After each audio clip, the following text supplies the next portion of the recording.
이 시간 좌우에 있는 지체들과 함께 성도의 교제를 나누겠습니다. 애교 하트 하시고 사랑합니다, 축복합니다. 네 사람 이상 인사하겠습니다. 사랑합니다, 축복합니다. 사랑합니다, 축복합니다. 사랑합니다, 축복합니다. 사랑합니다, 축복합니다. 자비를 구하는 기도 드리겠습니다. 주여 나를 불쌍히 여기소서. 두 번 고백합니다. 주여 나를 불쌍히 여기소서. 한 번 더요. 주여 나를 불쌍히 여기소서. 아멘.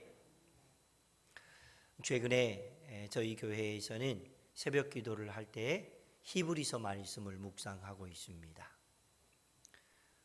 히브리서 말씀 많이 기도할 때마다 읽었던 말씀이고 늘 붙들었던 말씀이지만은 이번 큐티를 하면서 특별히 하나님께서 제 마음속에 큰 은혜를 주시고 많은 사랑들을 붙잡고 경험하는 시간이 되었습니다. 히브리서 안에 히브리서 기자를 통하여 전하고 있는 핵심 메시지가 무엇인지를 발견하게 되었던 그런 귀한 기회를 하나님께서 허락해 주셨습니다. 히브리서 기자는 고난받고 있었던 당시 초대교회 2세대 믿음의 사람들에게 믿음을 지키십시오. 변절자가 되지 마십시오. 다시 유대교로 돌아가는 배교하는 행위는 절대로 옳지 않는 일들입니다.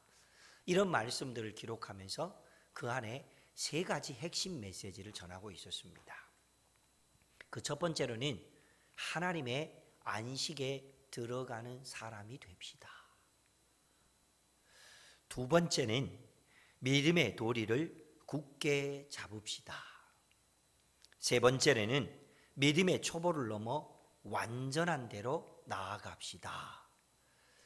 이게 히브리서 기자를 통하여서 당시 히브리서 말씀을 처음 들었던 원독자들 그리고 히브리서 말씀의 수신자들에게 전해지고 있는 말씀이었습니다.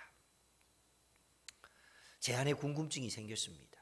아니, 내가 알고 있는 초대교회 성도들은 되게 믿음이 좋은 분들이고 어떠한 환난이 닥쳐와도 이겨냈던 분들이고 오직 하나님의 사랑 십자가 복음을 붙들고 살았던 사람들인데 이런 말씀들이 왜 이들에게 필요했을까 하고 생각하면서 말씀을 묵상하고 연구해보고 히브리서가 기록되어 있었던 배경이나 여러 주석들을 참고해서 읽어보고 또 찾아보았더니 이 말씀을 처음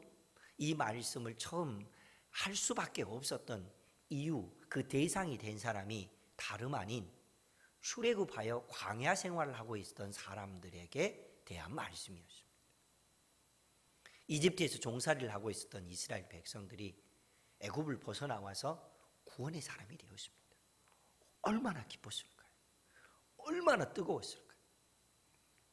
그런데 애석하게도 그들의 삶의 모습 속에서는 불순종, 불신앙이 있었을 뿐만 아니라 믿음의 사람 모세를 비롯하여서 선지자들을 세워서 전하고 있는 말씀을 대하는 태도가 성경에 보니까 완악했다.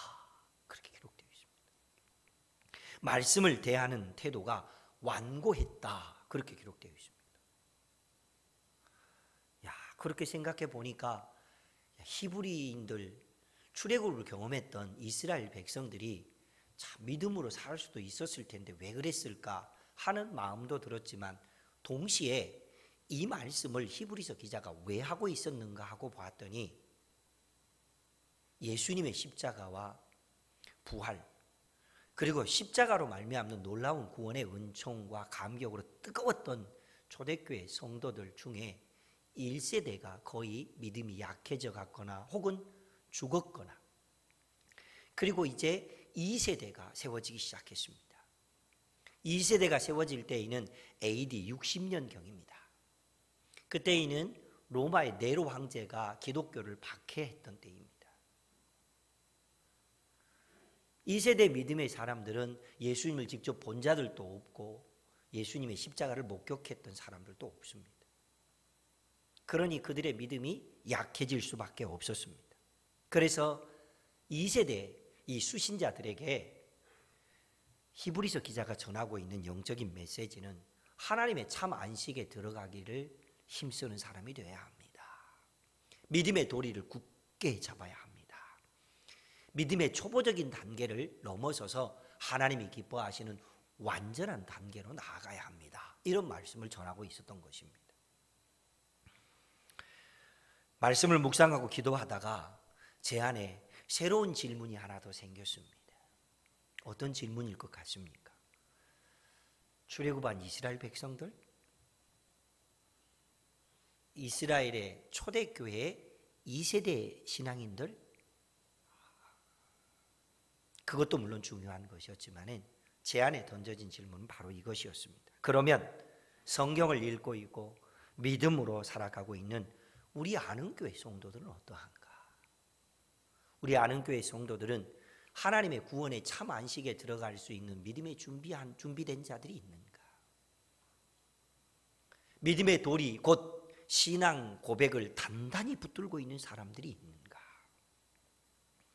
믿음의 초보적인 단계를 넘어서서 어떤 것을 담아낼 수 있는 큰 믿음의 그릇이 되어 있고 어떤 상황도 감당해낼 수 있는 믿음의 사람이 되어서 완전한 대로 나아가는 그런 믿음을 보이고 있는 사람들이 있는가?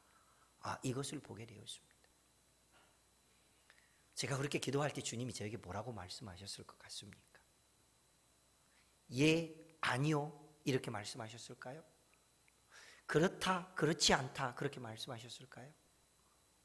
너무 감사하게도 예, 아니요나 그렇다, 그렇지 않다라고 하는 말씀보다는 오히려 이렇게 말씀하셨습니다. 더욱 중요한 것은 지금까지보다 이제부터다. 할렐루야. 지금까지 어떻게 살아왔던지 간에 그것보다 더 중요한 것은 이제부터입니다. 이제부터 우리의 믿음이 참 안식에 들어갈 수 있는 믿음의 준비를 하는 사람이 되어야 합니다. 이제부터라도 우리는 믿음의 도리를 단단히 붙들어야 합니다. 이제부터라도 우리는 신앙의 초보적인 단계를 넘어서서 주님이 기뻐하는 완전한 단계, 어떠한 말씀과 어떠한 시련도 담아낼 수 있는 큰 믿음의 사람, 믿음의 그릇이 되는 것, 그것이 이제부터입니다. 할렐루야. 이제부터 그 믿음의 일들을 감당하는 저와 여러분이 되었으면 좋겠습니다. 그렇게 기도하고 있었던 차에 초대 교회를 이끌었던 제자나 리더들이 어떤 사람이었을까 하는 생각을 하게 되었습니다. 우리가 초대교회를 이끌었던 리더들 하면은 얼핏 떠오르는 인물들이 몇 분 계시죠? 베드로 사도, 요한 사도,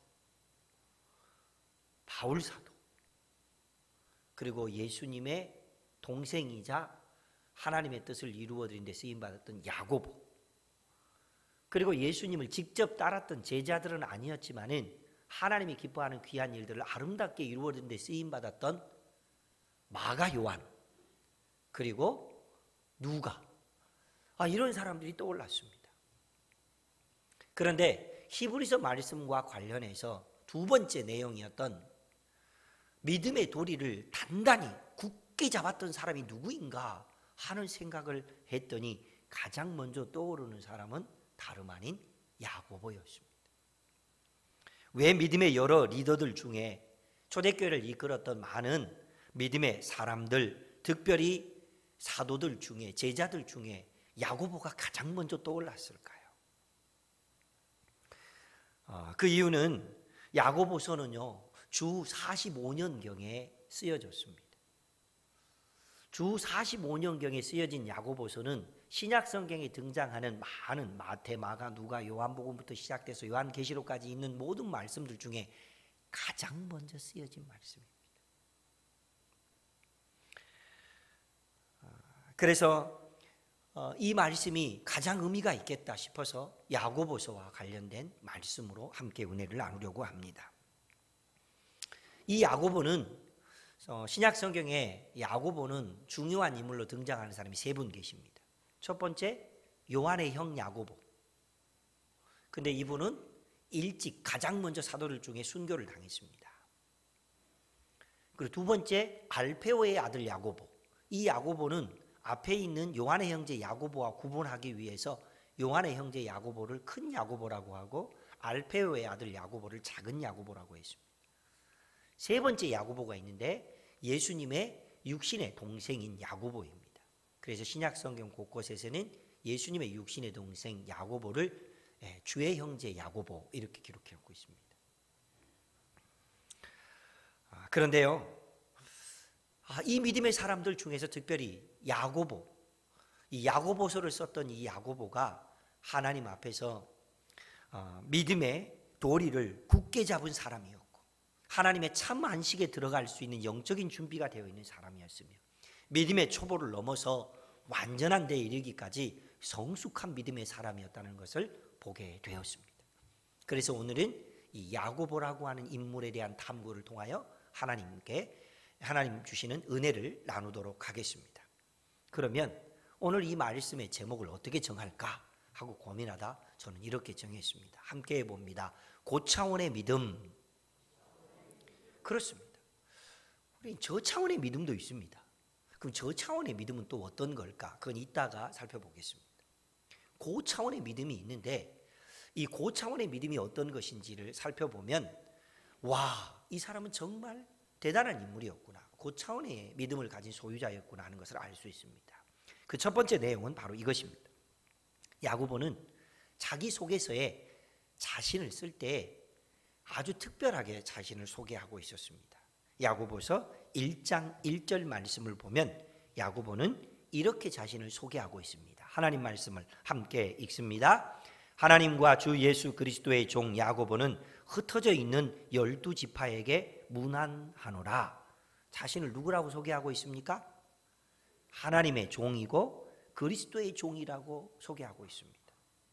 만약에 야고보가 편지를 쓰면서 예수의 형제 야고보가 이렇게 해도 누가 말할 사람 한 명도 없습니다.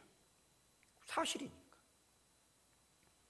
그런데 야고보는 자신을 소개할 때 하나님의 종이다, 그리스도의 종이다 이렇게 소개하고 있습니다. 육신의 형이었던 예수와의 관계보다 더 중요했던 것은 하나님과의 관계가 나에게 훨씬 더 중요한 것이다라고 고백하고 있는 것입니다. 할렐루야. 그렇습니다. 우리는 하나님과의 관계, 그것을 소중하게 여겨야 합니다. 야고보가 하나님 보기에 고차원의 믿음을 가질 수 있었던 것은 다름 아니라 하나님과 바른 관계를 맺은 믿음의 사람이었습니다. 사랑하는 성도 여러분, 자신을 돌아봅시다. 나는 하나님과 바른 관계를 맺고 있는가? 그래서 오늘 그 관계가 바르지 못한 것을 알기 때문에 하나님 앞에 주의 떡과 잔을 받을 때 주여 내가 연약하나이다, 주님과의 관계가 바르지 못했습니다, 용서를 구합니다라고 회개하며 기도할 수밖에 없었던 게 우리들 아닙니까? 두 번째입니다. 야고보가 하나님과의 관계를 바르게 했던 사람이라면 두 번째, 그는 성경을 통하여서 성경이 증언해주고 있는 아주 특별한 사람입니다. 그는 기둥 같은 사람이라고 성경에 기록되어 있습니다. 바울은 이방 지역에서 복음을 전하다가 AD 50년, 그러니까 야고보서가 기록된 지 약 5년 정도가 지나고 난 다음에 예루살렘 공회라고 하는 회의가 예루살렘에서 열리게 됩니다. 그때 바울도 그곳에 왔는데 그때 만났던 사람들이 많이 있었겠지만은 특별히 바울 사도가 만났던 세 사람을 소개합니다. 그 첫 번째가 야고보이고 두 번째가 게바라고 소개되어지고 있는 베드로이고 세 번째가 요한입니다. 그런데 이 세 사람을 소개할 때 내가 야고보도 만났고 게바도 만났고 요한도 만났다, 그러면 끝나는 거예요. 그런데 이 세 사람을 만날 때 그 앞에 수식어가 붙어 있었습니다. 갈라디아서 2장 9절 말씀. 바울 사도가 이 세 사람을 소개할 때 이렇게 소개하고 있습니다. 함께 읽습니다. 기둥같이 여기는 야고보와 게바와 요한. 기둥같이 여기는 야고보와 게바와 요한. 베드로를 먼저 쓸 수도 있잖아요. 요한을 먼저 쓸 수도 있잖아요. 왜 야고보를 먼저 썼을까요? 1차적으로는 당시의 상도들은 어떤 특정한 지역에 머물러 있으면서 목회를 하는 목회자가 아니었습니다. 우리식으로 표현하면 순회 전도자였습니다. 어떤 특정한 지역에 가서 복음을 전하다가 믿음의 사람들이 세워지고 교회가 형성되면 그들 중에 리더를 한 명 세워놓고 또 다른 지역으로 옮겨가서 복음을 전하는 이런 순회 전도자였습니다. 그런데 예수님이 십자가에 못 박혀 죽으시고 난 다음에 약 15년 정도가 흐르고 난 다음 예루살렘 교회의 담임 목사의 역할을 하고 있었던 사람은 누구라고요? 베드로도 아니고 요한도 아니고 야고보였습니다. 이 야고보가 하나님의 뜻을 이루어 드리는데 귀하게 쓰임 받고 있는 목회자였고, 그냥 목회자 정도가 아니라 바울의 눈에 볼 때 그는 하나님의 교회를 위해서 기둥같이 쓰임 받고 있는 일꾼이었습니다. 할렐루야. 그렇습니다. 그는 먼저는 하나님과의 관계를 맺은 신실한 믿음의 사람이었다면, 두 번째, 그는 주의 몸된 교회와 성도들과 바른 관계를 맺고 있었던 기둥 같은 사람이었습니다. 우리 교회 안에 이렇게 하나님과의 관계를 바르게 맺는 사람, 주의 교회를 위해서 기둥같이 쓰임받고 여겨지는 그런 믿음의 사람들이 많아지게 되기를 주의 이름으로 축복합니다. 세 번째, 그는 야고보가 하나님 앞에서 붙들고 있었던 것들이 많이 있었겠지만은, 특별히 아까 히브리서에서 말하고 있는 두 번째 내용이었던 믿음의 도리를 굳게 붙들고 있는 사람, 단단히 붙들고 있었던 사람인데, 그는 진리를 알고 깨닫고 은혜를 경험하고 난 다음에 거기에 머무르지 않고 그 차원의 믿음의 사람으로 세워져 가는 것을 보게 되었습니다. 그럼 야고보가 그 차원의 믿음을 가질 수 있는 사람이 될 수 있었던 그 이유는 다름 아닌 야고보가 단단히 붙들고 있었던 그 믿음의 도리, 그리고 신앙 고백, 그것이 있었는데 그것은 다름이 아닌 행함이었습니다. 뭐였다고요? 행함. 과연 우리는 신앙생활을 하면서 우리의 행함이 어떻게 드러나고 있는지 한번 봅시다.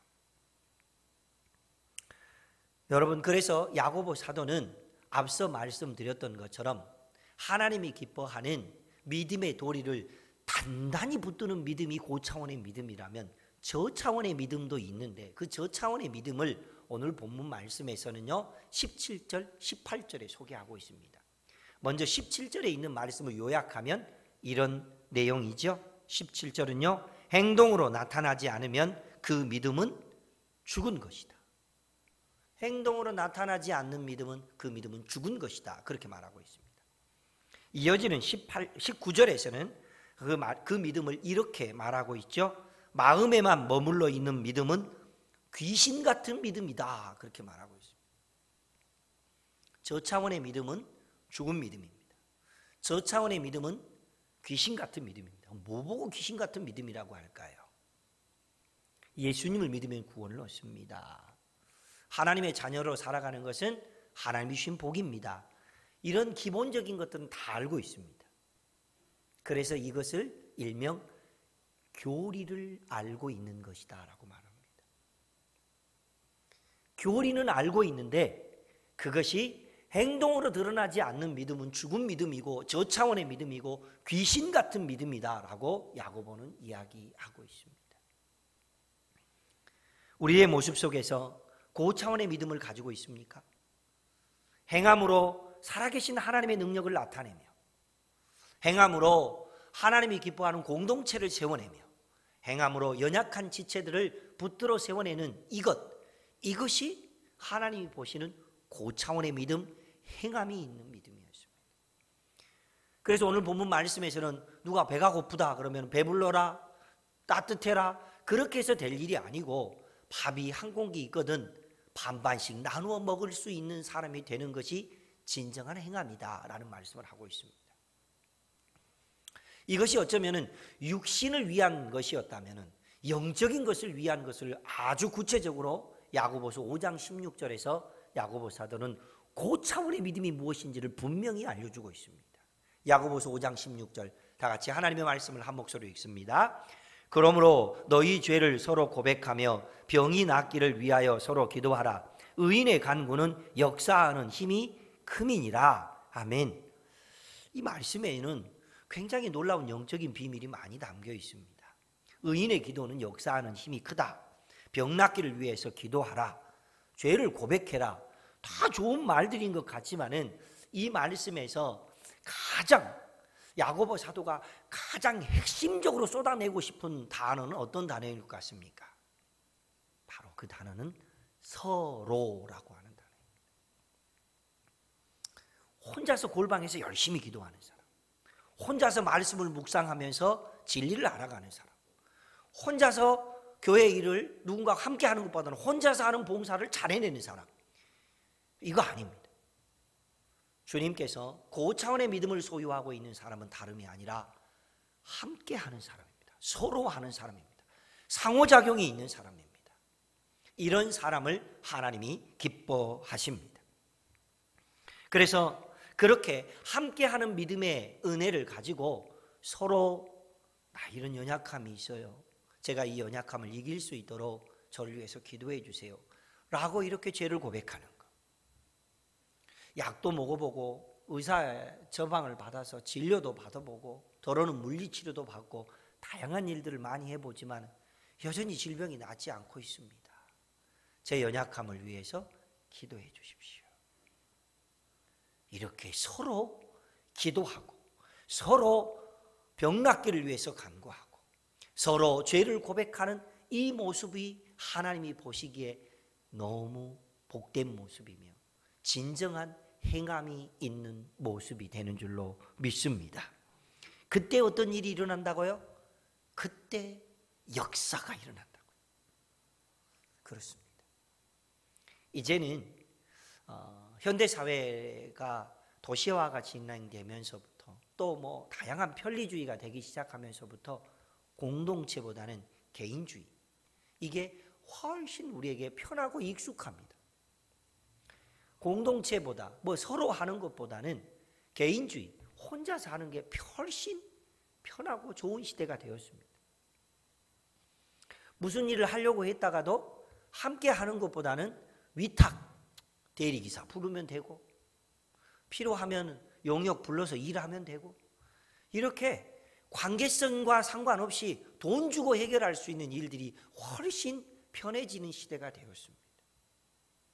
제 어렸을 때 동네에 초상이 나면요, 동네 어른들이 다 저희 집으로 오시더라고요.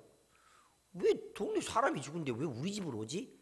하고 알고 봤더니 저희 아버지께서 동네에 상두개와 관련된 그 개 집을 갖고 있는 거예요. 그래서 아무개가 돌아가면 누구누구가 가서 함께 품앗이해야 되고 상여도 메고 뭐 묘도 쓰고 하는 것이 무엇인지를 아버지 그 개체계가 다 기록되어 있더라고요. 그러니까 와서 물어보는 거예요, 사람들이. 근데 요즘은요, 안 해도 되잖아요. 공원 관리, 묘지 공원 관리인한테 맡기면 다 해줍니다. 돈 주면 끝. 그런 시대가 되었습니다. 교회 일도 요즘은요, 돈 주면 그냥 해결되는 시대가 되었습니다. 그러나 하나님이 진짜 기뻐하는 교회의 모습은 서로 하는 것입니다. 함께 하는 것입니다. 공동체성을 이루어내는 것입니다. 그때 어떤 일이 일어난다고요? 그때 의인의 기도는 역사하는 힘이 크다. 우리 주님이 말씀하셨습니다.